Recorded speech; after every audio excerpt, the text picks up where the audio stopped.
जैसा कि हम जानते हैं, एक मनुष्य के जीने के लिए कुछ आवश्यक वस्तुएं एकदम होना जरूरी है। एक व्यक्ति को जीने के लिए कुछ जरूरत की सामान, जरूरत की वस्तुएं एकदम जरूरी है। तो क्या क्या है? जैसे कि एक व्यक्ति के लिए भोजन जरूरी है, भोजन। दूसरा जरूरी है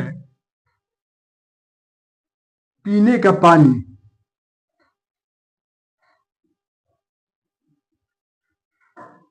तीसरी आवश्यकता है कपड़ा यानी वस्त्र। चौथी आवश्यकता है आवास। पांचवी आवश्यकता है मूलभूत एकदम जरूरत की चीज, स्वास्थ्य।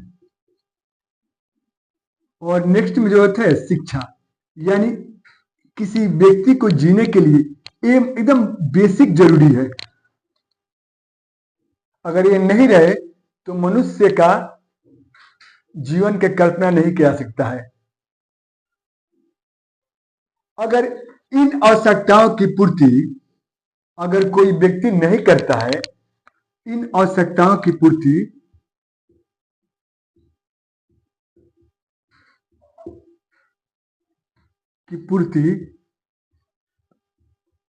अगर कोई व्यक्ति नहीं करता है तो माना जाए कि वह व्यक्ति गरीब है। और उसकी इस अवस्था को क्या बोलते हैं जी? उसकी इस अवस्था को गरीबी कहा जाता है। तो गरीबी किसे कहते हैं?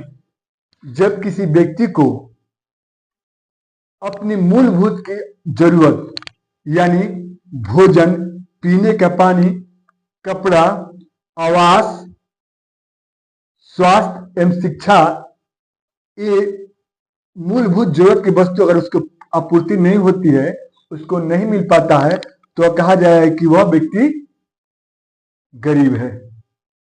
अब आगे चर्चा करते हैं। अर्थशास्त्री बोलते हैं, इकोनॉमिस्ट अर्थशास्त्री क्या कहते हैं गरीबी के बारे में? अर्थशास्त्री बताते हैं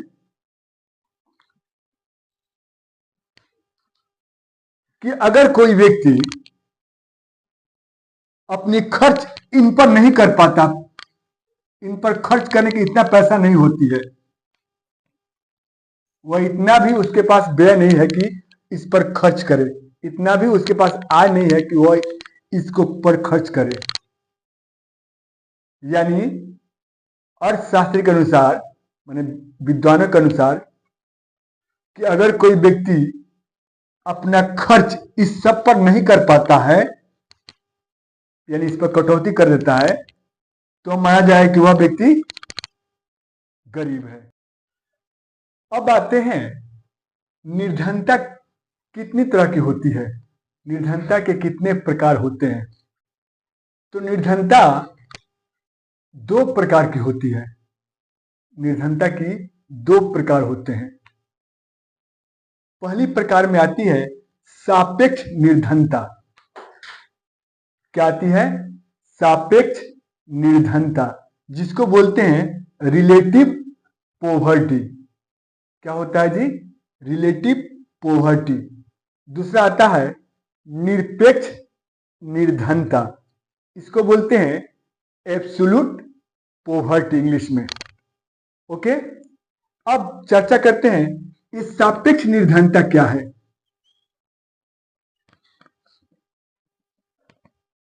ध्यान देंगे, किसी भी क्षेत्र को ले लेंगे, किसी मोहल्ला, किसी शहर, किसी ग्राम, किसी भी क्षेत्र को ले लेंगे, तो किसी भी क्षेत्र में, किसी देश के किसी क्षेत्र में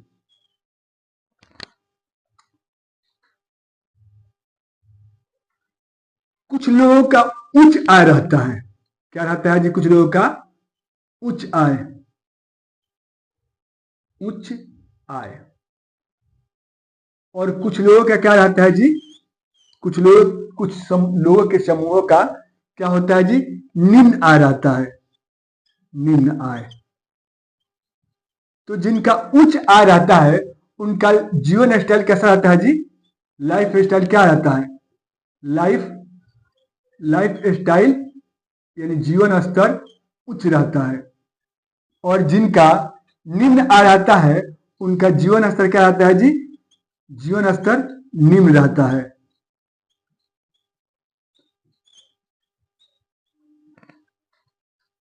इसे ही सापेक्ष निर्धनता कहते हैं।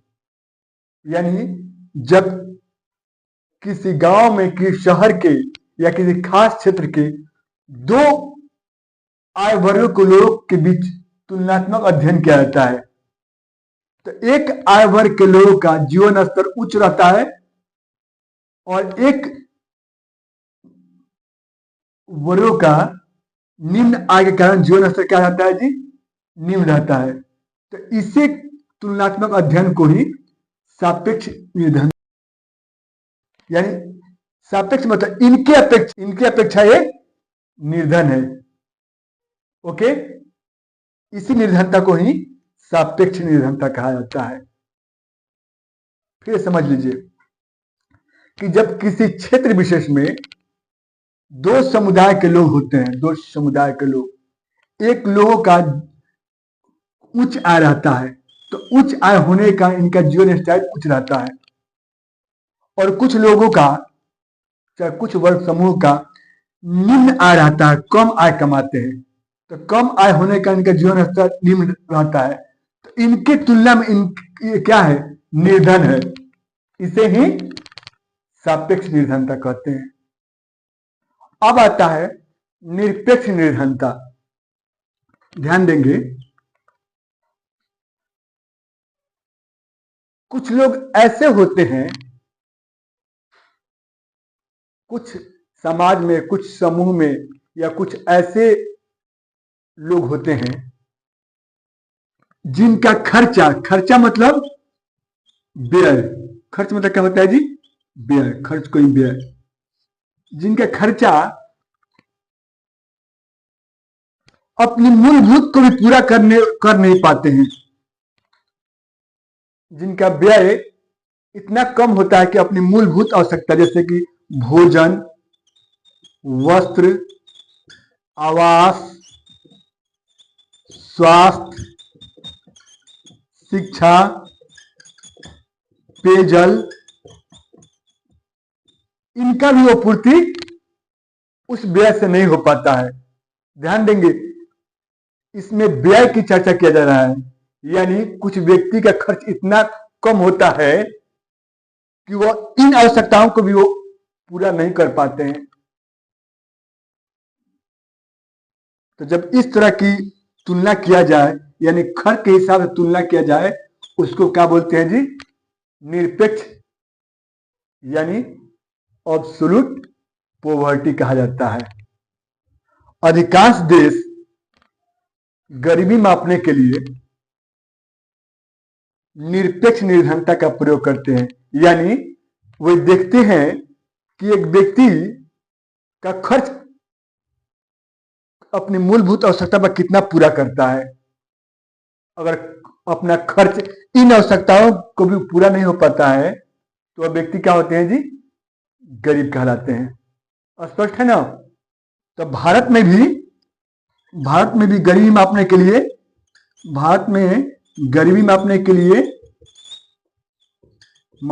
लिए, निरपेक्ष निर्धनता का प्रयोग किया जाता है। स्पष्ट है ना? इसी के आधार पर बीपीएल भारत में बीपीएल मापा जाता है, यानी बिलो पॉवर्टी लेवल, यानी गरीबी रेखा से नीचे रहने वाले लोग। तो गरीबी रेखा से जो नीचे रहते हैं वे अपनी खर्चा इन पर पूर्ण रूप से नहीं कर पाते हैं क्योंकि उनकी काफी कम आय रहती है। तो इसी सीमा को ही क्या बोलते हैं जी? बीपीएल कहा जाता है। तो अभी पढ़े हैं हम लोग कि निर्धनता की दो प्रकार होती है। अब पढ़ेंगे निर्धनता मापने का क्या तरीका है। मान लीजिए समूह में 5 व्यक्ति है, मोहन, सोहन, रोहन अशोक, मोहन, सोहन, अशोक, राजन। मान लीजिए 4 व्यक्ति है समाज में। अब कौन व्यक्ति इसमें निर्धन है, कौन व्यक्ति निर्धन नहीं है, तो इनकी निर्धनता को मापने के लिए हम 3 नियम को अपनाएंगे। किसी भी 3 नियम को अपना सकते हैं। सबसे पहले निर्धनता मापने के लिए 1905 में लॉरेंज महोदय एक अर्थशास्त्री थे। लॉरेंज महोदय क्या थे जी?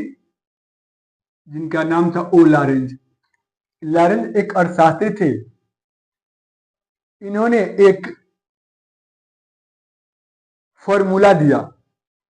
इन्होंने आय एवं धन के किसके पास ज्यादा है और किसके पास कम है, इसके बारे में एक फॉर्मूला दिया। तो लॉरेंज महोदय ने 1905 में निर्धनता मापने के लिए एक नियम बनाया, एक नियम दिया। क्या नियम था? उन्होंने एक रेखा खींचा और बताया, इन्होंने एक रेखा खींचा, ठीक है ना? इसको बोला कि सममान रेखा है। क्या है?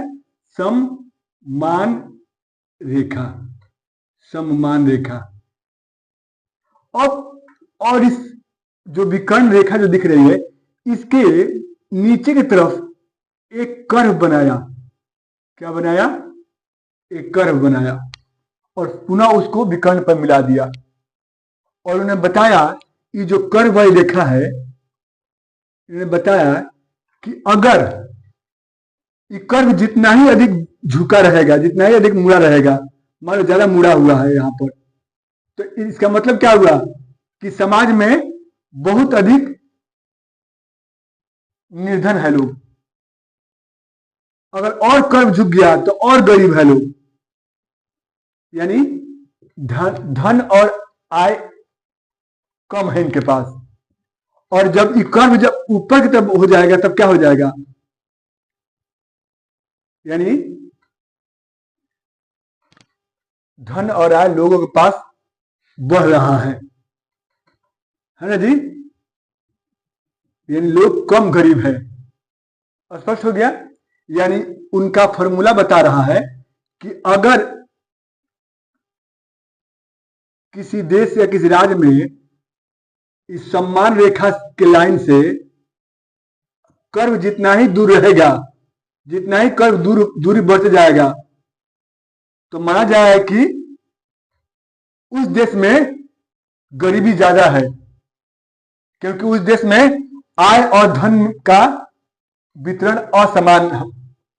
आय एवं धन का वितरण असमान है। फिर बढ़ गया तो क्या हो जाएगा? और हो जाएगा असमान। फिर बढ़ जाएगा तो और हो जाएगा असमान कर्व। ओके? और अगर कर्व घटता जा रहा है, यहां आ गया तो लोगों में गरीबी कम हो रही है। यानी आय और धन में वितरण की असमानता कम हो रही है। फिर कम हो रहा है तो आय एवं धन के वितरण में, यानी ध्यान दीजिए, मान लीजिए ये गरीब लोग हैं और ये क्या है लोग जी? ये अमीर लोग हैं। तो अमीर लोगों के पास क्या रहता है? अधिक आय रहता है ना जी, और अधिक धन रहता है अमीर लोगों के पास। और गरीब लोगों के पास क्या रहता है जी? क्या रहता है? कम आय रहता है और क्या रहता है? कम धन रहता है। ओके? तो जब वितरण कर्व जितना ही घुमा रहेगा समान रेखा से, तो उस देश में उतना ही गरीबी रहेगी। यानी आय और धन का वितरण असमान रहेगा। और कर्व रेखा जितना ही ऊपर जाएगी, वहां संपन्नता क्या हो जाएगी? बढ़ती जाएगी। यानी आय एवं धन का वितरण समान होने लगेगा, समान होने लगेगा। फिर से लिख दे रहे हैं, अगर समान रेखा से समान रेखा से कर्व जो है, कर्व जितना ही मुड़ेगा, जितना ही क्या होगा, मुड़ेगा, ठीक है ना, क्या होगा, आय एवं धन का वितरण असमान होगा, असमान होगा। क्लियर? यानी इस समान रेखा है, ये जितना ही मुड़ रहा है तो क्या हो रहा है, और देखिए अगर माने समान रेखा है, कर्व कम मुड़ रहा है ना जी। अगर समान रेखा से कर्व जितना कम मुड़ेगा, जितना कम मुड़ेगा, क्या होगा, तो आय एवं धन का वितरण में असमानता कम होगी, असमानता कम होगी, यानी गरीबी कम होगी, यानी गरीबी कम होगी। इसी नियम को ही लॉरेंज वक्र कहा जाता है। दूसरा निर्धनता मापने का तरीका है गिनी गुणांक, गिनी कोफिशिएंट।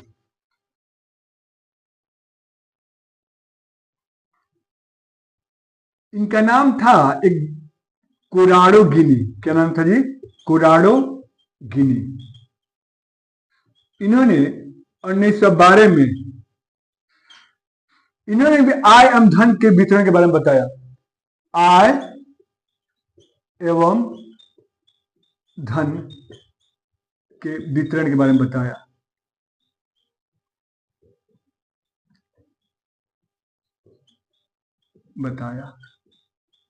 देखिए इन्होंने क्या बताया। इन्होंने बताया कि दो अंक लिया, एक अंक लिया 1 और एक अंक लिया 0। अगर कोई मान 1 की तरफ बढ़ रहा है तो माना जाएगा कि उस क्षेत्र में या उस राज्य में या उस देश में आय एवं धन के वितरण में असमानता है, यानी ज्यादा गरीबी है। 1 की तरफ जाने पर ज्यादा गरीबी की ओर संकेत कर रहा है। ओके, और इधर जाने पर 0 तरफ जाने पर क्या संकेत कर रहा है जी? कि आय एवं धन के वितरण में असमानता कम है। आय एवं धन के वितरण में असमानता, यानी यह गरीबी की ओर। और ये क्या बता रहा है जी? आय एवं धन के वितरण में समानता की ओर, यानी अमीरी की ओर संकेत करता है। क्लियर है ना? यानी जब कोई मान 1 की तरफ बढ़ रहा है, यानी उस देश में गरीबी अधिक है, और जिसका मान 0 की तरफ बढ़ रहा है, यानी उस देश में कम गरीबी होती जा रही है, यानी संपन्नता बढ़ती जा रही है। तो इस सिद्धांत का प्रतिपादन गिनी महोदय ने किया था, इसलिए इसे गुणी गुणांक नियम कहा जाता है, जिन्होंने 1912 में इस नियम को प्रतिपादित किया था, जो आय एवं धन के वितरण के असमानता को दर्शाता है। ओके, पहला था निर्धनता मापने का पहला नियम था लॉरेंज वक्र, दूसरा था गिनी गुणांक, और तीसरा है बहुआयामी निर्धनता। यानी विश्व स्तर पर विश्व की गरीबी मापने के लिए ये 3 नियमों का प्रयोग किया जाता है। लेकिन जो बहुआयामी निर्धनता है, यह यूनाइटेड नेशन डेवलपमेंट प्रोग्राम द्वारा जारी किया गया है, यानी संयुक्त राष्ट्र संघ के एक अंग है यूएनडीपी, उनके द्वारा यह नापने का तरीका बताया गया है। इसके अलावा ऑक्सफोर्ड यूनिवर्सिटी है, वह भी इसको यही पैमाना के हिसाब से निर्धनता मापती है। तो ध्यान देंगे, इसके तहत 10 संकेत 10 सिंबल को चिन्हित किया गया है।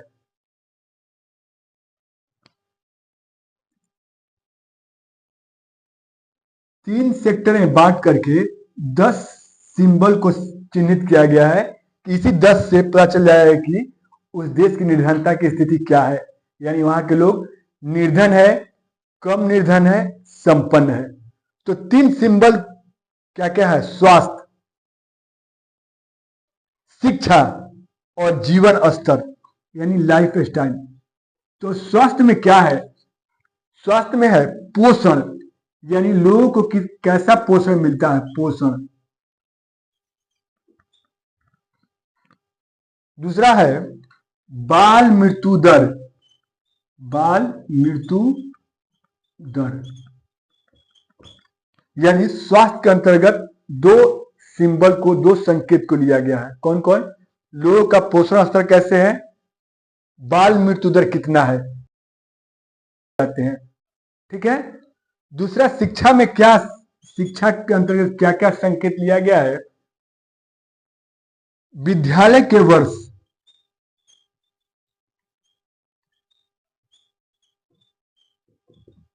यानी उस देश के, उस राज्य के कितने बच्चे कितना साल पढ़ रहे हैं स्कूल में, पहला संकेत। दूसरा संकेत है विद्यालय में उपस्थिति, विद्यालय में उपस्थिति, यानी वे जब बच्चे पढ़ रहे हैं वो कितना उपस्थित रहते हैं स्कूल में। तो शिक्षा के अंतर्गत विद्यालय के वर्ष और विद्यालय में बच्चे की उपस्थिति। अब आता है जीवन स्तर, ये बहुत इंपॉर्टेंट आता है। जीवन स्तर में पहला आता है लोगों के पास रसोई गैस कितना है कि नहीं, रसोई गैस, यानी रसोई गैस एलपीजी की बात हो रहा है, रसोई गैस। क्लियर।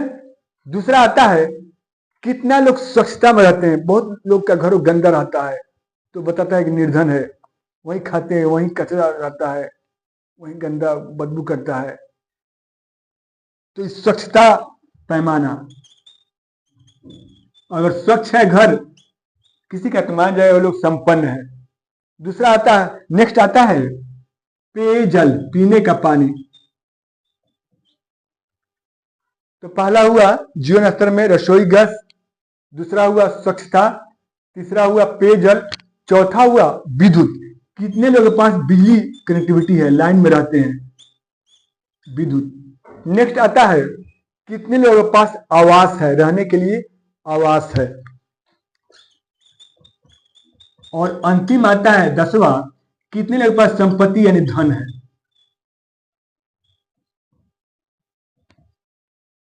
तो स्वास्थ्य में दो कंडीशन है, दो संकेत हुआ, 2।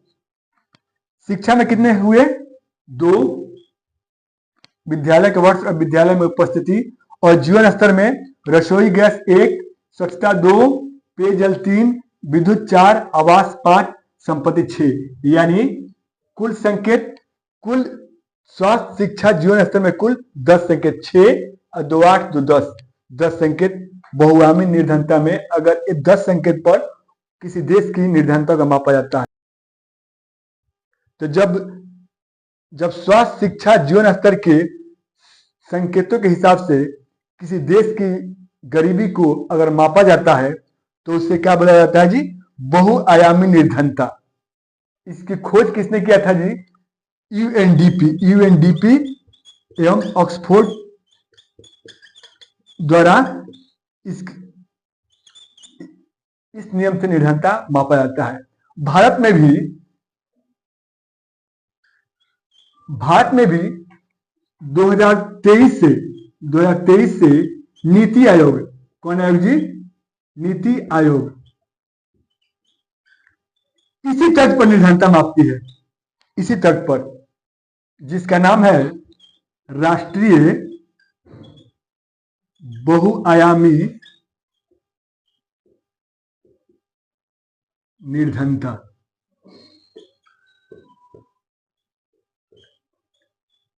इसमें कितना संकेत है? इसमें 3 संकेत है। एक स्वास्थ्य, शिक्षा और तीसरा जो है जीवन स्तर। ये 3 विभाग होगा। 3 विभाग के 11 संकेत का प्रयोग किया जाता है। 2 संकेत सेम, इसका और इसका सेम। फिर शिक्षा के भी 2 संकेत, इसका इसका सेम। लेकिन इसमें जीवन स्तर में एक संकेत और बढ़ जाता है। क्या बढ़ जाता है? रसोई गैस है, स्वास्थ्य है, पेयजल है, विद्युत है, आवास है, संपत्ति भी है, और इसमें बैंक बढ़ जाता है, बैंकिंग। अगर इसके बाद बैंकिंग है, संकेत को भी मिला करके 11 संकेत हो जाते हैं। तो भारत में वर्ष 2023 से निर्धनता मापने के लिए राष्ट्रीय बहुआयामी निर्धनता सूचकांक का प्रयोग किया जाता है, जिसमें 3 सेक्टर लिया जाता है। स्वास्थ्य में 2 संकेत, शिक्षा में 2 संकेत है, और जीवन स्तर में आपके 7 संकेत हुए। अब चर्चा करते हैं कि भारत में निर्धनता की मापने के लिए आजादी के पहले से ही प्रयास किए जाते रहे हैं। और मजे की बात ध्यान देंगे, दादा भाई नौरोजी, दादा भाई नौरोजी, एक पतली सी स्लिम दाढ़ी वाले पारसी वयोवृद्ध नेता, जिनका नाम था दादा भाई नेहरूजी, दादा भाई नेहरूजी। इन्होंने 1986 में एक पुस्तक लिखी थी, जिसका नाम था poverty and un British rule. Poverty and un British rule.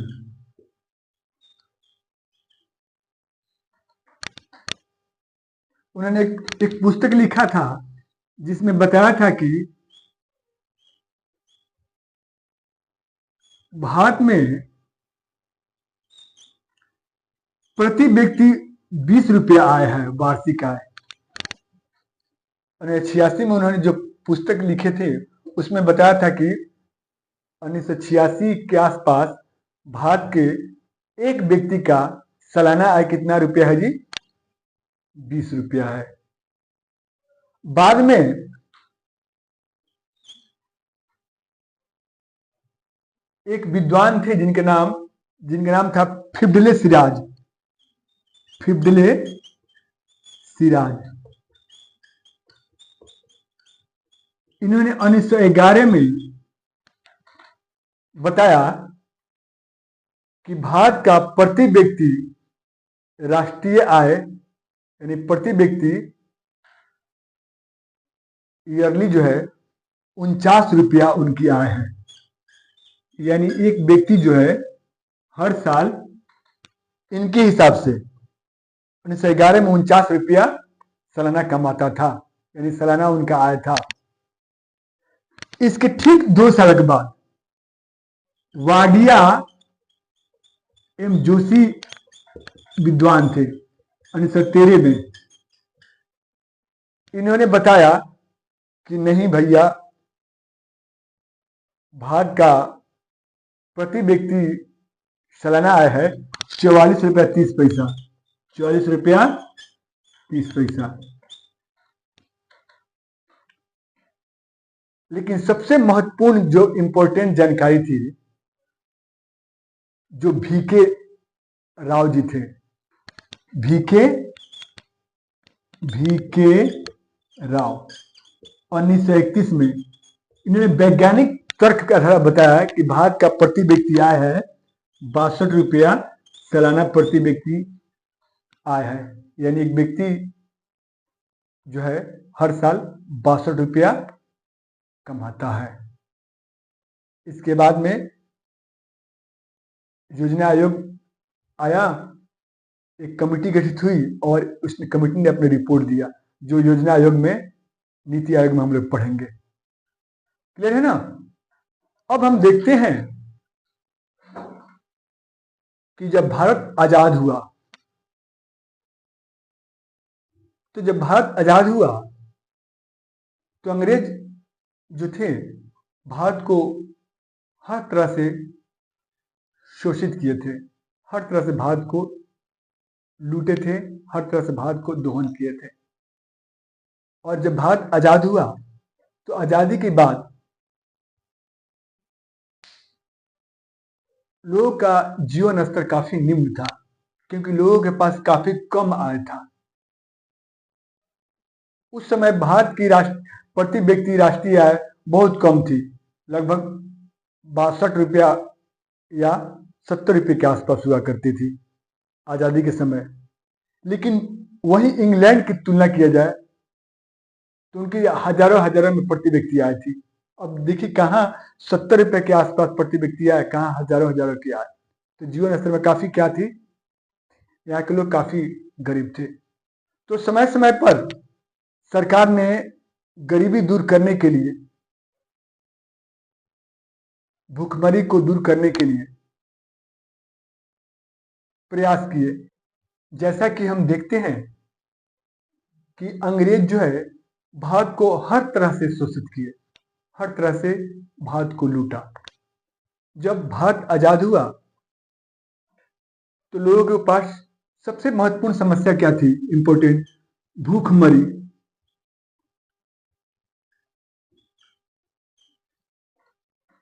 दूसरी समस्या क्या थी, बेरोजगारी। तीसरी समस्या क्या थी, गरीबी। एकदम भारत को जो है निगलने के लिए, भारत को निगलने के लिए एकदम तैयार थी, यानी भारत को पिछड़े और पिछड़ा करने के लिए तैयार थी। तो भारत सरकार ने किया क्या कि प्रथम पंचवर्षीय योजना में कृषि पर जोर दे दी, कृषि पर जोर दी ताकि लोगों को भूखे नहीं रहना पड़े। क्लियर? फिर दूसरा पंचवर्षीय योजना आया तो अनेक, तो क्या क्या हुआ, उद्योग पर जोर दिए, उद्योग पर, ताकि लोगों को उद्योगों में काम मिलना शुरू हो। तीसरी पंचवर्षीय योजना आया तो इसमें कृषि और उद्योग दोनों पर जोर दिया गया। इस तरह देखते हैं कि कई पंचवर्षीय योजना आया जिसमें भूखमरी बेरोजगारी पर जोर देना शुरू किया। लेकिन पांचवी पंचवर्षीय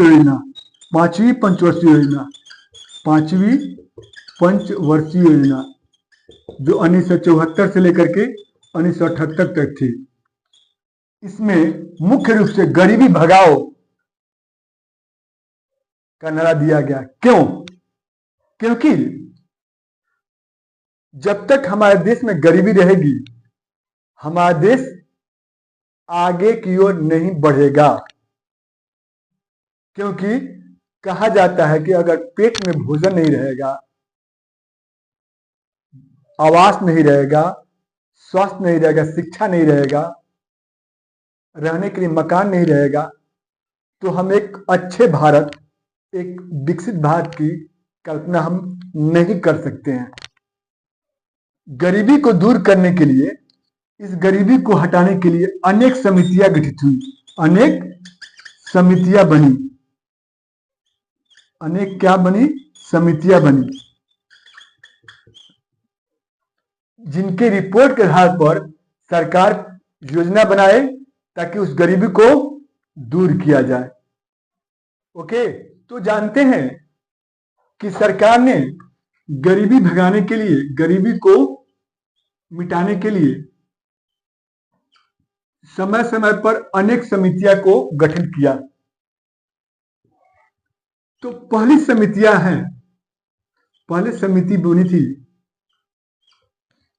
जिसका नाम था लकड़वाला समिति। क्या नाम था जी?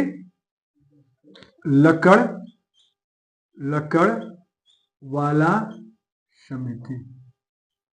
क्वेश्चन पूछता है कि लकड़वाला समिति का संबंध किस चीज से है? ऑप्शन दे देगा गरीबी, बेरोजगारी, कृषि में सुधार, औद्योगिक क्षेत्र में सुधार। तो क्या आप लगाएंगे? गरीबी। तो लकड़वाला समिति का संबंध गरीबी से था।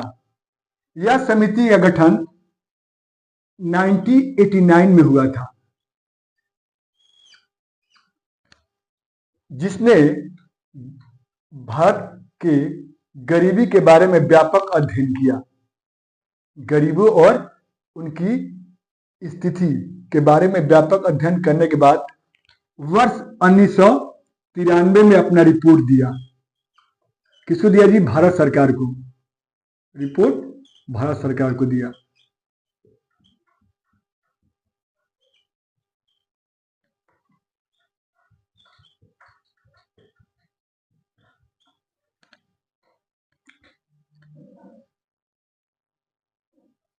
और इन्होंने शहरी क्षेत्र और ग्रामीण क्षेत्र को दो भागों में बांटा। पूरे देश को कितने भागों में बांटे जी? कितने भागों में बांटा? दो भागों में बांटा। एक शहरी क्षेत्र और एक ग्रामीण क्षेत्र। तो शहरी क्षेत्र के लिए औद्योगिक श्रम उपभोक्ता सूचकांक, उपभोक्ता सूचकांक। शहरी क्षेत्र के लिए कौन सा पैमाना दिया जी? औद्योगिक श्रम उपभोक्ता सूचकांक। और ग्रामीण क्षेत्र के लिए कृषि श्रम उपभोक्ता सूचकांक। ग्रामीण क्षेत्र के लिए कृषि श्रम उपभोक्ता सूचकांक और शहरी क्षेत्र के लिए औद्योगिक श्रम उपभोक्ता सूचकांक, यानी ओके। और इसके लिए ग्रामीण क्षेत्र के लिए कृषि श्रम उपभोक्ता सूचकांक के लिए CPI यानी कंज्यूमर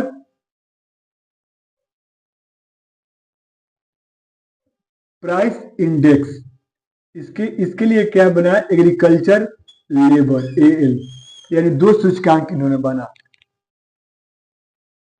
कि पूरे देश को दो भागों में बांट दिया, शहरी क्षेत्र में और ग्रामीण क्षेत्र में। शहरी के लिए जो उद्योग में काम करते हैं श्रमिक, उसका सूचकांक माना, और ग्रामीण क्षेत्र में कृषि में जो श्रमिक उपयोग करते हैं, कृषि में जो श्रम उपयोग होता है, काम करते हैं, उसको CPI AL माना, यानी एग्रीकल्चर लेबर। ठीक है। और ये हुआ इंडस्ट्रियल वर्कर। ओके। और बताया कि शहरी क्षेत्र में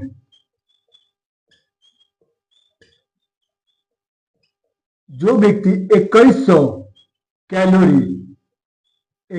कैलोरी पर व्यक्ति पर पर्सन प्रतिदिन अगर इससे अधिक उपयोग करते हैं, इससे अधिक जो उपयोग करते हैं वो निर्धन नहीं है, और इससे कम जो उपयोग करते हैं वो निर्धन है। ओके।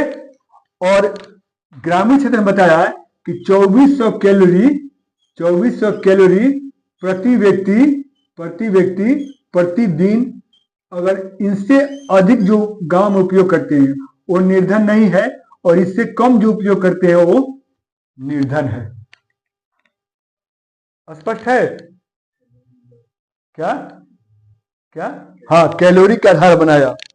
सबसे पहले पूछ सकता है एग्जाम में कि वो कौन सा समिति था जिसने कैलोरी को निर्धनता मापने के लिए आधार बनाया, या CPI को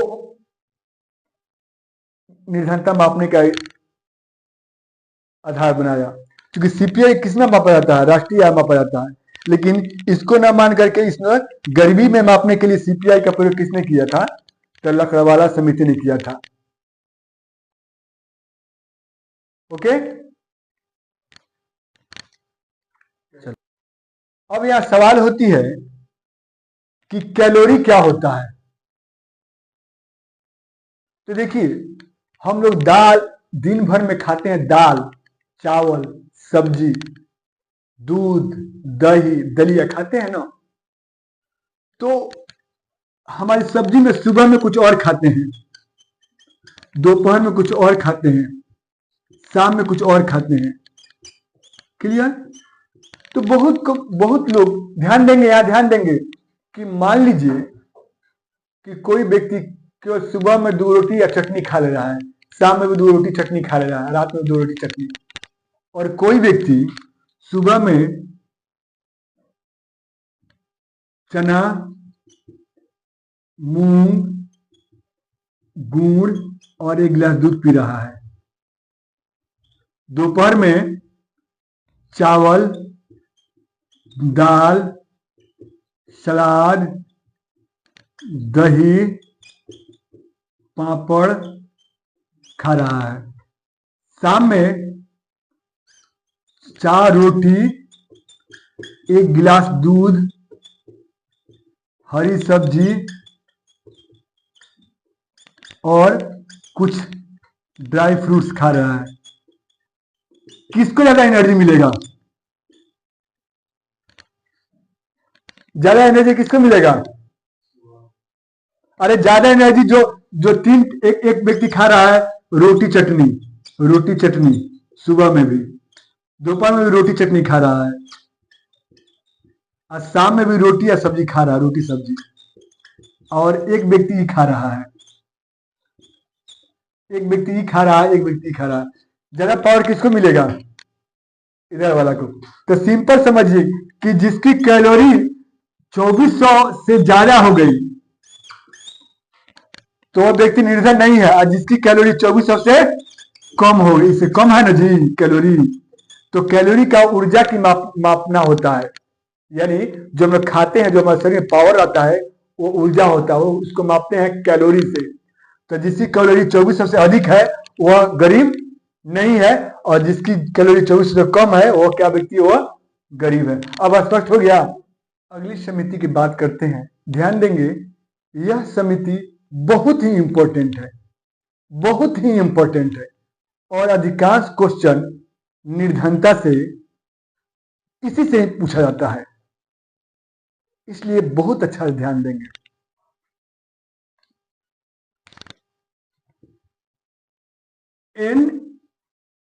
NSC, जिसका नाम है नेशनल स्टैटिस्टिकल कमीशन, यानी राष्ट्रीय सांख्यिकी आयोग, राष्ट्रीय सांख्यिकी आयोग। इसके पूर्व अध्यक्ष जो थे, जिनका नाम था सुरेश तेंदुलकर। क्या नाम था जी? सुरेश तेंदुलकर।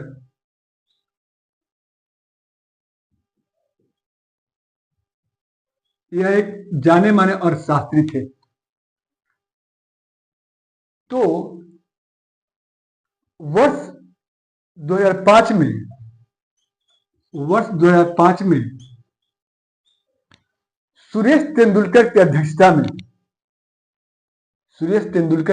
में एक तेंदुलकर समिति बनी। तेंदुलकर गरीबी को मापने के लिए इनको अध्यक्ष बनाया कि भैया जाइए आप देश की गरीबी को मापिए और बताइए ताकि हम लोग गरीबी में सुधार करें। तो पूछता है एग्जाम में, तेंदुलकर समिति का संबंध किस चीज से है? तो गरीबी मापने के लिए इस समिति का गठन किया गया था, और इन्होंने देश भर की गरीबी और गरीब व्यक्तियों के बारे में व्यापक अध्ययन किया, और लगभग 4 साल के अध्ययन के बाद, कितने साल? 4 साल के अध्ययन के बाद वर्ष 2009 में भारत सरकार को अपना रिपोर्ट दी। भारत सरकार को गरीबी के संबंध में रिपोर्ट दी। गरीबी के संबंध में रिपोर्ट दी है।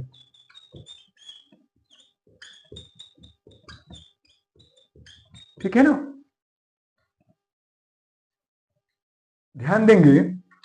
और अपने रिपोर्ट में बताएं, क्या बताएं कि मनुष्य जो है भोजन के अलावा, मनुष्य की मूलभूत जरूरत क्या है जी? मनुष्य की मूलभूत आवश्यकता भोजन है। भोजन के अलावा स्वास्थ्य,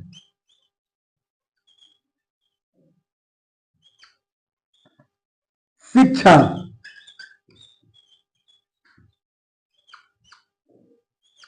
भोजन के अलावा स्वास्थ्य, शिक्षा, पेयजल, पीने के पानी, पेय जल, आवासीय सुविधा, आवासीय सुविधा, उसके बाद से महिलाओं के लिए काम, महिलाओं के लिए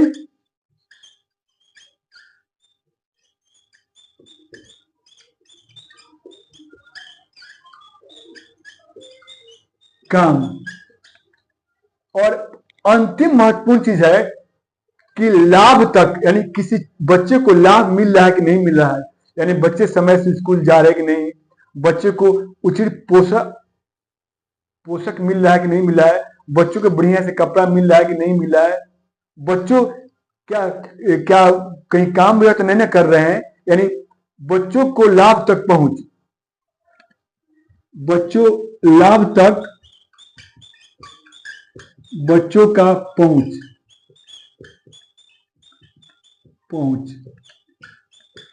पर होने वाला व्यय, पर होने वाले व्यय, होने वाले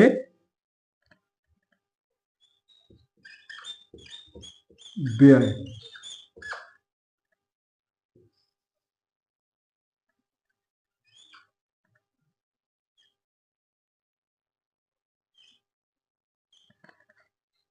को एक टोकरी के में बताया, क्या बताया कि मनुष्य के भोजन के अलावा स्वास्थ्य, शिक्षा, पेयजल, आवासीय सुविधा, महिलाओं के लिए काम, लाभ तक बच्चों का पहुंच पर इसे मूल आवश्यकता जो है, इन आवश्यकताओं पर व्यय हो रहा है कि नहीं हो रहा है। उन्होंने इसको एक टोकरी बताया। क्या बताया जी? एक टोकरी बताया, यानी गरीबी रेखा मापने के लिए इन्होंने क्या, एक टोकरी का शब्द का प्रयोग किया। ठीक है ना। वर्ष 2009 में सुरेश तेंदुलकर ने गरीबियों और गरीबी के बारे में, यानी गरीबी एवं गरीबों के बारे में व्यापक अध्ययन करने के बाद 2009 में भारत सरकार को गरीबी के संबंध में रिपोर्ट दिया। और इस रिपोर्ट में उन्होंने बताया कि जो लोग हैं भोजन के अलावा स्वास्थ्य, शिक्षा, पेयजल, आवासीय सुविधा, महिलाओं के लिए काम, लाभ तक बच्चों की पहुंच पर होने वाले व्यय को ही निर्धनता का आधार बनाया। और उन्होंने गरीबी रेखा को मापने के लिए प्रति व्यक्ति उपभोग व्यय को आधार बनाया कि एक व्यक्ति कितना उपभोग करता है, एक व्यक्ति कितना अपने उपभोग की वस्तु पर व्यय करता है, खर्च करता है। ओके, ध्यान देंगे पूछता एग्जाम में कि तेंदुलकर समिति ने निर्धनता मापने के लिए कौन सा सूचकांक का प्रयोग किया, तो उन्होंने जीवन निर्वाह लागत सूचकांक, यानी एक जीवन को जीने में कितनी लागत चाहिए, जिसको प्रति व्यक्ति उपभोग व्यय कहा जाता है। एक व्यक्ति को जीने के लिए कितने उस पर खर्च होना चाहिए, किस पे कितना उस पर लागत चाहिए, इस सूचकांक को प्रति व्यक्ति उपभोग व्यय कहा गया है। इसी को ही उन्होंने निर्धनता मापने के लिए प्रयोग किया है, जिसके अंतर्गत भोजन के अलावा उनको टोकरी में स्वास्थ्य, शिक्षा, पेयजल, आवासीय सुविधा, महिलाओं के लिए काम, लाभ तक बच्चों की पहुंच पर होने वाले व्यय को आधार माना है। और इसी आधार पर ग्रामीण क्षेत्र में रहने वाले लोग अगर 27 रुपया प्रतिदिन से ज्यादा उपयोग कर रहे हैं तो वह व्यक्ति निर्धन नहीं है, और इससे कम 816 रुपये, जिनका अगर प्रति व्यक्ति 816 रुपये ज्यादा अगर इनका कमाते हैं तो वह निर्धन नहीं है, और 816 से जो कम कमा रहे हैं वो निर्धन है ग्रामीण क्षेत्रों में। और शहरी क्षेत्र में इन्होंने माना कि जो 33 रुपया पर डे से ज्यादा कमा रहे हैं वह व्यक्ति निर्धन नहीं है, और जो 33 रुपया से कम पर डे कमा रहे हैं वो निर्धन है। इस आधार पर उन्होंने बताया कि जिनका 1000 रुपया ज्यादा प्रति महीना आय है वो निर्धन नहीं है, और जिनका 1000 से कम आय है शहरी क्षेत्र में वो निर्धन है। कि भारत में उस समय 21.9% लोग गरीब है। तो इनके इस रिपोर्ट पर भयानक बवाल हुआ। इसके अलावा इन्होंने यह भी बताया, ध्यान देंगे, कि इन्होंने लकड़वाला समिति की रिपोर्ट खारिज करते शहरी और ग्रामीण उन्होंने बताया कि अलग अलग होना चाहिए, खत्म करके इन्होंने बताया औसत भारतीय शहरी रेखा मान करके भारत का प्रति कैलोरी ऊर्जा उपभोग अगर 1800 कैलोरी प्रति व्यक्ति प्रतिदिन माना। अगर इससे ज्यादा कोई उपयोग कर रहा है तो वह निर्धन नहीं है, और इससे कम उपयोग कर रहा है तो वह निर्धन है। ओके, इनके इस रिपोर्ट पर भयानक बवाल हुआ। मामला सुप्रीम कोर्ट तक जा पहुंचा। जब तेंदुलकर समिति ने अपने रिपोर्ट में बताया कि भारत में 21.9% लोग ही गरीब है, और निर्धनता का सबसे कम पैमाना कितना,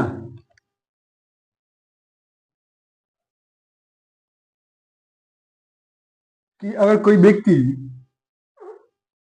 27 रुपया कमा रहा है प्रतिदिन तो वह निर्धन नहीं है, और 27 से कम कमा रहा है तो वह निर्धन है, और 33 रुपया शहरी क्षेत्र में कमा रहा है तो निर्धन नहीं है, 33 से कम कमा रहा है तो निर्धन है। इसके रिपोर्ट पर क्या हुआ जी, भयानक बवाल हुआ और सरकार की काफी फजीहत हुई। और इसी रिपोर्ट के आधार पर सरकार ने एक नई कमेटी बनाई, और रिजर्व बैंक ऑफ इंडिया के गवर्नर थे, आरबीआई के गवर्नर जो थे, गवर्नर रंगराजन,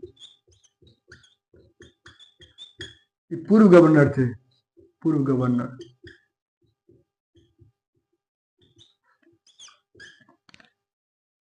इनकी अध्यक्षता में एक कमेटी गठन हुई गरीबी को मापने के लिए, रंगराजन कमेटी, और इन्होंने भारत में गरीबी के बारे में व्यापक अध्ययन करते हुए 2012 में अपनी रिपोर्ट दिया।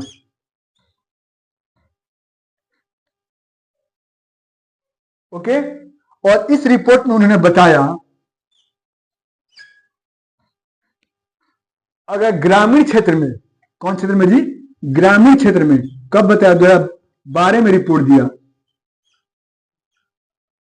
और बताया कि ग्रामीण क्षेत्र में ₹32 प्रतिदिन कमा रहा है, ₹32 प्रतिदिन कमा रहा है, तो वह व्यक्ति निर्धन नहीं है।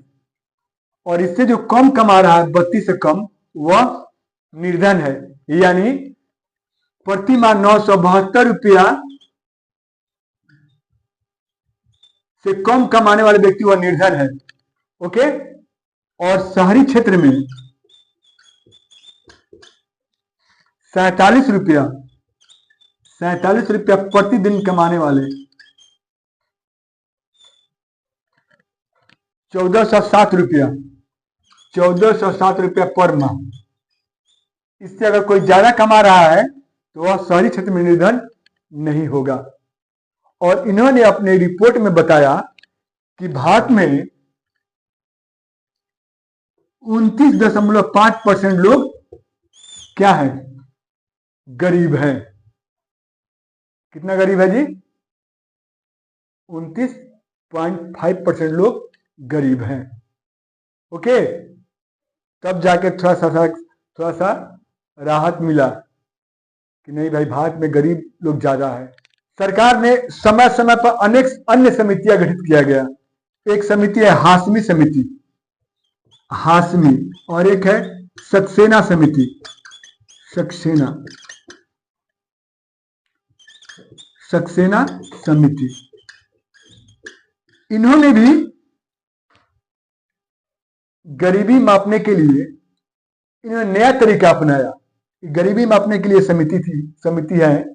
इन्होंने सामाजिक और आर्थिक आधार पर जाति को भी शामिल किया कि इस जाति के लोग अगर होंगे, जाति आधारित जनगणना को भी इसमें शामिल किया। यानी इन्होंने सामाजिक, आर्थिक और जातिगत जनगणना को निर्धनता में क्या किया, शामिल किया। क्लियर। और सबसे महत्वपूर्ण है Arvind Panagariya task force, Arvind Panagariya task force.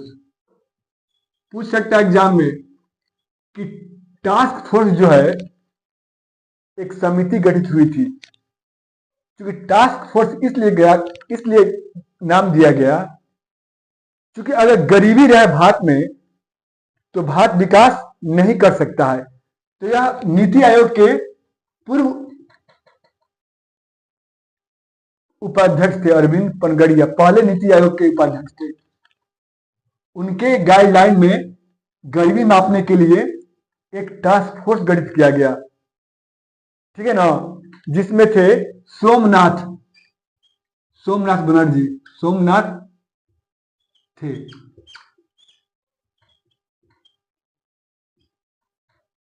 इस समिति ने सामाजिक, आर्थिक और जातिगत जनगणना को आधार बनाया। इस समिति ने भी सामाजिक, आर्थिक और जातिगत जनगणना को भी गरीबी मापने का आधार बनाया। गरीबी मापने का क्या बनाया जी? मापने का आधार बनाया। इस तरह हम देखते हैं कि गरीबी मापने के लिए अनेक समितियां बनी थी। कौन कौन? डीटी लकड़वाला, सुरेश तेंदुलकर समिति, रंगराजन समिति, हाशिम समिति, सक्सेना समिति, अरविंद पनगड़िया टास्क फोर्स और सोमनाथ समिति। ये जितनी भी समितियां थी ये सब निर्धनता मापने के लिए, निर्धनता पर रिपोर्ट देने के लिए गठित समितियां थी। ठीक है ना। अब बात करें कि सबसे अधिक गरीब, सबसे अधिक निर्धनता कहां पर है?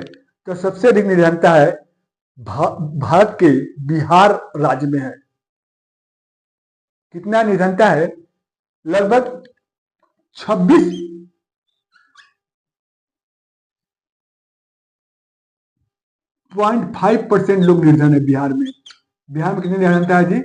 यानी 100 में से 26 गो लोग निर्धन है, जबकि मेघालय में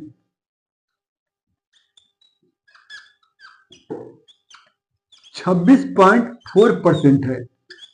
यानी पहला निर्धन राज्य कौन है जी? बिहार। और दूसरा निर्धन राज्य कौन है जी? और सबसे कम की बात हो जाए, सबसे कम, तो सबसे कम निर्धन राज्य है आपका केरल। यह निर्धनता है आपका 5.7%। और दूसरा कम क्या है जी? गोवा। यहां लगभग 8% लोग निर्धन है।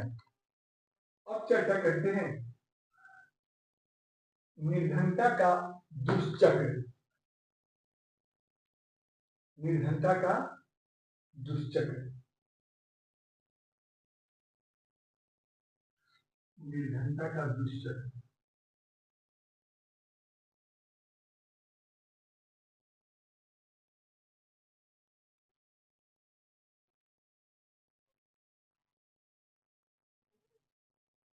देखिए, यह निर्धनता का दुष्चक्र एक ऐसा चक्र होता है, एक ऐसा चक्र होता है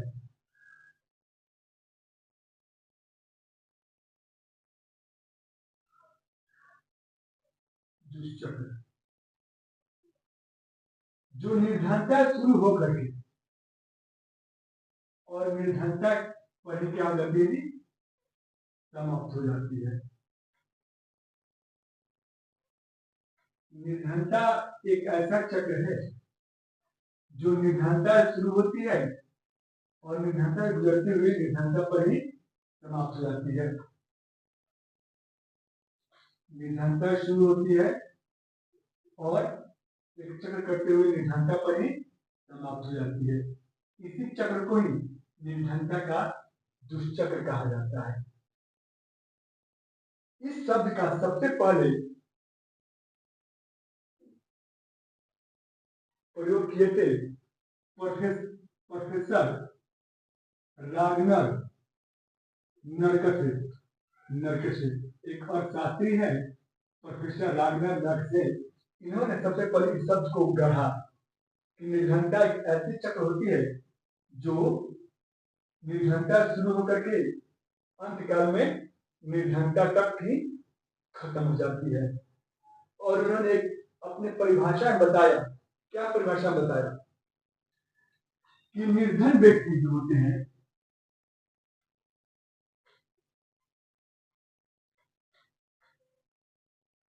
इनका आवश्यकता अनुसार पोषक तत्व या पोषण आहार जो है कम मिलता है। जो एक निर्धन व्यक्ति होते हैं उनका आहार में पोषक तत्व कम रहता है। पोषक तत्व क्या रहता है?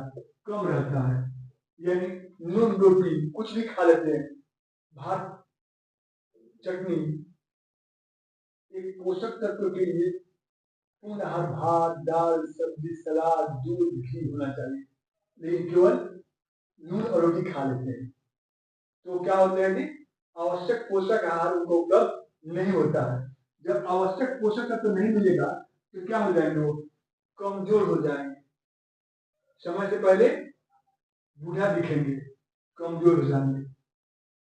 जब कमजोर व्यक्ति हो जाएंगे तो उनका काम करने की क्षमता घट जाएगी, कम मजबूत रहेंगे। काम करने की क्षमता क्या हो जाएगी? कार्य क्षमता घट जाएगी। और जब कार्य क्षमता में घट जाएगी तो उनको कम आय या कम मजदूरी मिलेगा, कम आय या कम मजदूरी मिलेगा। कम मजदूरी मिलेगा तो वह हमेशा यह निर्धन रहेंगे। तो देख रहे हैं एक निर्धन व्यक्ति निर्धनता शुरू होकर उसका निर्धनता तक ही खत्म हो जाती है। इसी को ही निर्धनता का दुष्चक्र कहते हैं। इस सिद्धांत को सबसे पहले प्रतिपादक प्रोफेसर रागनर नरकसे ने किया था। तो निर्धनता के दो पक्ष होती है। कितने पक्ष होती है? दो। नरकसे महोदय ने निर्धनता का दो पक्ष बताया, यानी निर्धनता दुष्चक्र के दो पक्ष बताए। नरकसे महोदय ने निर्धनता दुष्चक्र का दुष्चक्र का दो पक्ष होता है। कौन कौन? एक मांग पक्ष और एक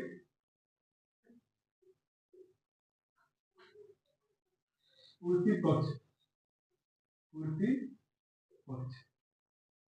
अब ध्यान देंगे मांग पक्ष की निर्धनता दुष्चक्र कैसे होती है, यानी मांग पक्ष में निर्धनता शुरू होकर के अंत में निर्धनता का कैसे आएगी। देखिएगा,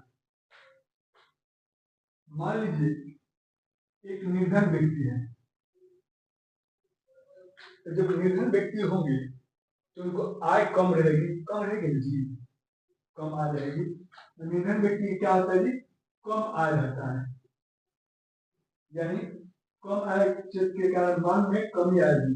मांग में कमी आएगी। जब मांग में कमी आएगी तो क्या करेंगे?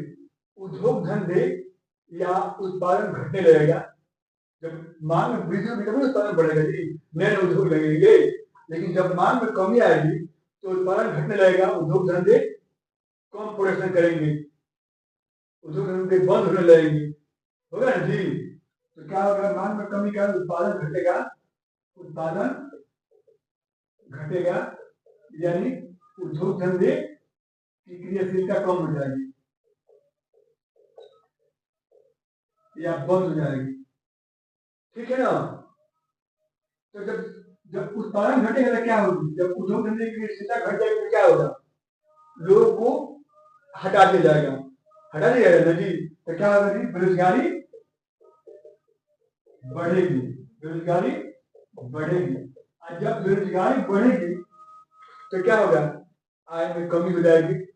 एक कमी हो जाएगी जी, आय में कमी हो जाएगी। जब आय में कमी होगी तो आदमी अपने आप क्या हो जाएंगे? निर्धन हो जाएंगे। यानी निर्धनता शुरू होकर के निर्धनता में ही खत्म हो जाती है। यानी मांग पक्ष है, यानी कम मांग होने के कारण, मांग में कमी होने के कारण उत्पादन घटता है, उद्योग धंधे की आवश्यकता कम होती है और उद्योग धंधे बंद होने लगते हैं। और क्या होगा? उसमें से लोगों को हटाया जा लगता है, कर्मचारियों की छटनी होने लगती है, बेरोजगारी बढ़ने लगती है। और जब बेरोजगारी बढ़ती है तो आय में कमी होने लगती है और आदमी निर्धन हो जाता है। ओके, ये मांग पक्ष है। दूसरा देखिए पूर्ति पक्ष क्या है। ठीक है, अब निर्धनता का मांग पक्ष के अलावा दूसरी पक्ष है पूर्ति पक्ष,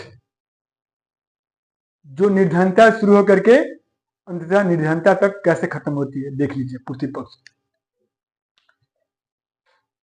जब निर्धन लोग रहते हैं तो उनकी आय क्या होती है? कम होती है या आय निम्न रहती है।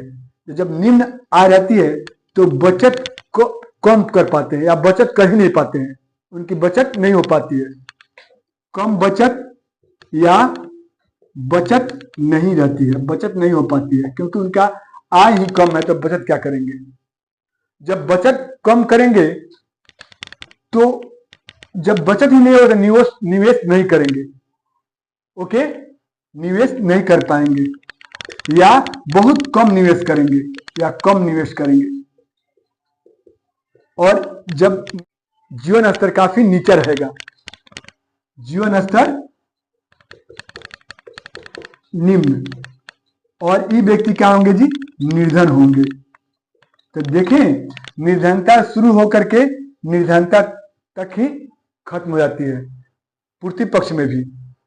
क्योंकि निवेश नहीं कर पाएंगे तो पूर्ति नहीं हो पाएगा और व्यक्ति का जीवन स्तर निम्न रहेगा और निर्धन रहेंगे। और मांग पक्ष में जब मांग में कमी होगी तो क्या होगा? उद्योग धंधे कम हो जाएंगे, बेरोजगारी बढ़ेगी और वो व्यक्ति निर्धन ही रहेगा।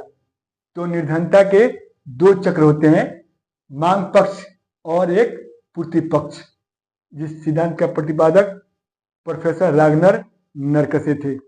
अभी हम लोग पढ़े हैं निर्धनता दुष्चक्र, अब पढ़ेंगे निर्धनता जाल, ट्रैप। निर्धनता जाल, निर्धनता जाल यानी पॉवर्टी ट्रैप। देखिए, ध्यान देंगे, गरीबी की जाल में लोग कैसे फंस जाते हैं। देखिए, सरकार क्या करती है, लोगों के, गरीबों के जीवन स्तर उठाने के लिए वो कई योजनाएं चलाती है, और इस योजना के तहत लोग क्या करती है जी, पैसे उनके खाते में भेजती है। क्लियर? तो गवर्नमेंट हो गया, सरकार हो गया, वो क्या करती है, एक गरीब आदमी हो गए, गरीब, अब इनके जो पासबुक है, इनके खाते में समय समय पर पैसा सरकार भेज देती है। मान लो 2000 रुपया या जो भी है, खाते में भेज देती है। क्लियर? अब इस खाते के में जो पैसा आया, अब यह गरीब व्यक्ति उस पैसा का उपयोग करता है। अब उसको हर माह या हर समय समय पर सरकार द्वारा पैसा मिल जाता है, तो वो सोचता है वह व्यक्ति कि दूर हमको पैसा तो मिल ही जा रहा है, अब वो काम करने को जरूरत नहीं है, वह काम ढूंढना बंद कर देता है। तो इसे ही निर्धनता जाल कहते हैं। सरकार द्वारा समय समय पर गरीब व्यक्तियों को एक मुश्त राशि उनके खाते में भेज दी जाती है, जिस पैसे का उपयोग वह अपने लाभ के लिए करता है, और यह व्यक्ति भविष्य में कोई अन्य रोजगार ढूंढना बंद कर देता है, क्योंकि वह सोचता है कि हर माह हमको पैसा तो मिल ही रहा है, अब हमको नौकरी क्या खोजना। वह एक जाल में फंस जाता है। इसे ही निर्धनता जाल कहा जाता है। ठीक है? दूसरा आता है UBI, universal basic income. Universal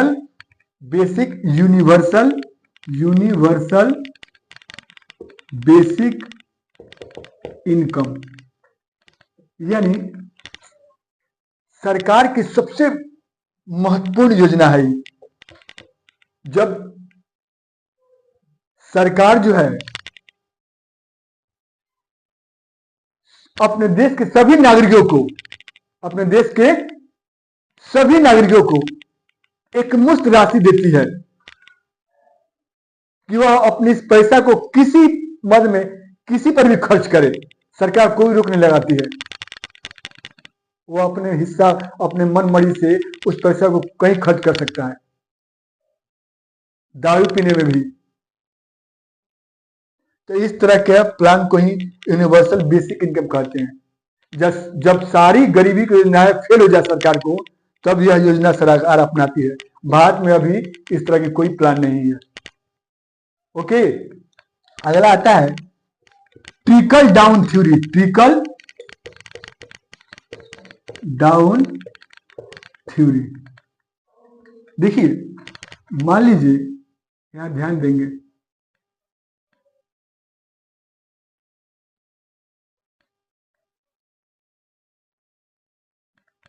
ये बोतल है,